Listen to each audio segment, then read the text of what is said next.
आया हुआ है, कभी भी सफलता नहीं मिल रही है। जीवन में आगे क्या करूं क्या ना करूं समझ नहीं आ रहा। सफलता किसे माना है आपने? महाराज जी, श्री जी मैं पढ़ाई पूरी की और मैंने श्री जी से कहा कि मैं अब क्या करूं। उन्होंने मुझे कुछ संकेत दिए थे कि आप सरकारी में जाइए और प्रभु की सेवा करिए। फिर सफलता नहीं मिल रही उसमें एग्जाम में, और अब है। आप हमारी बात समझिए, आपको श्री जी ने संकेत किया और आप सफलता नहीं प्राप्त कर, दोनों बातें झूठी है ना, दोनों बातें झूठी हैं। आप सत्य को स्वीकार कीजिए।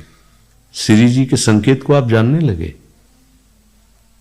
आप श्री जी के संकेत तो तभी जब आप उनकी मन की बात जान लेना, तो आप कितने बड़े सिद्ध हो गए।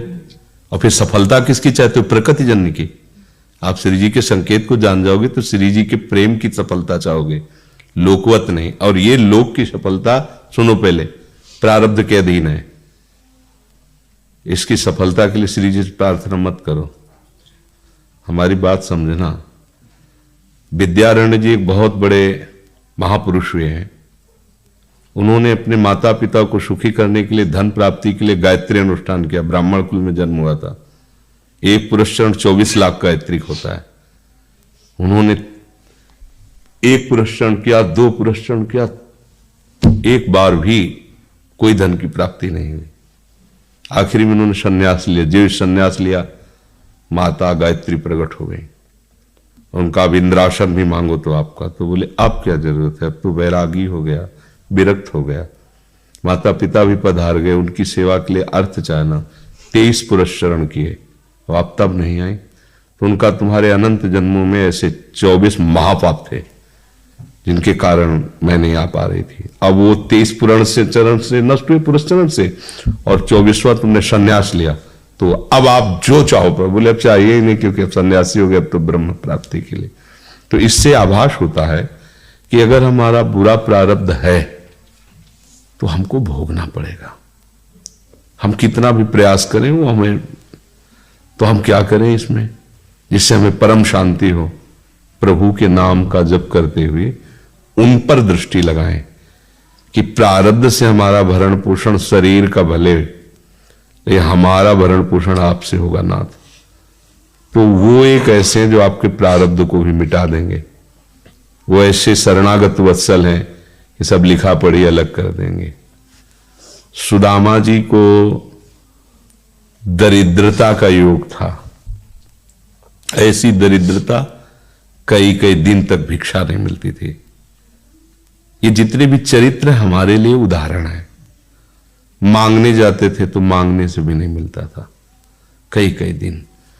तो एक दिन उनकी पत्नी ने कहा कि हमारा आपका तो चरणामृत से भी गुजारा 2 दिन 3 दिन हो, 4 दिन हो, छोटे छोटे बच्चे तो मर जाएंगे ऐसे। कुछ तो उनका श्री कृष्ण के सिवा हमारा कोई नहीं। अब हम क्या कर सकते हैं? प्रारब्ध जब बिगड़ता है ना, वो कोई सफलता नहीं होने देता।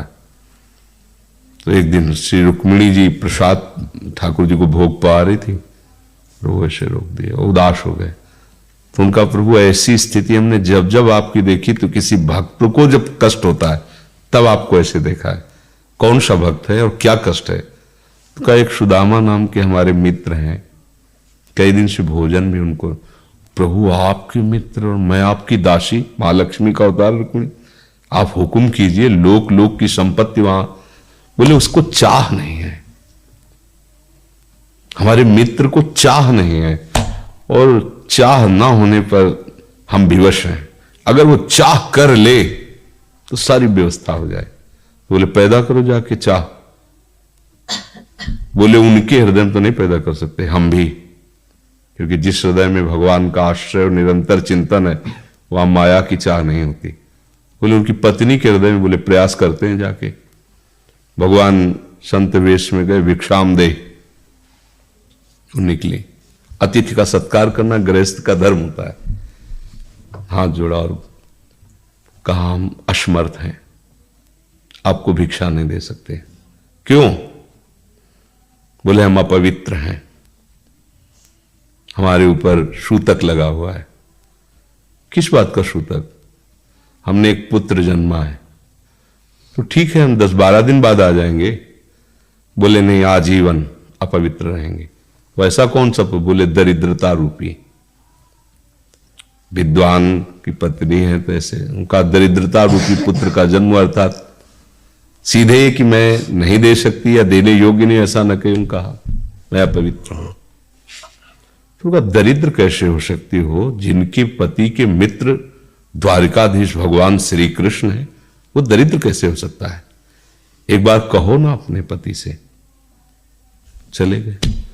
जो सुदामा जी आए तो उन्होंने कहा कि देखो, आज एक अतिथि आए थे, उनको मैं कुछ नहीं दे पाए, मुझे बहुत कष्ट है कि मेरे पुत्र और आए हुए अतिथि का भी हम स्वागत नहीं कर सकते, उनका भरण को आपके मित्र द्वारिकाधीश प्रभु श्री कृष्ण।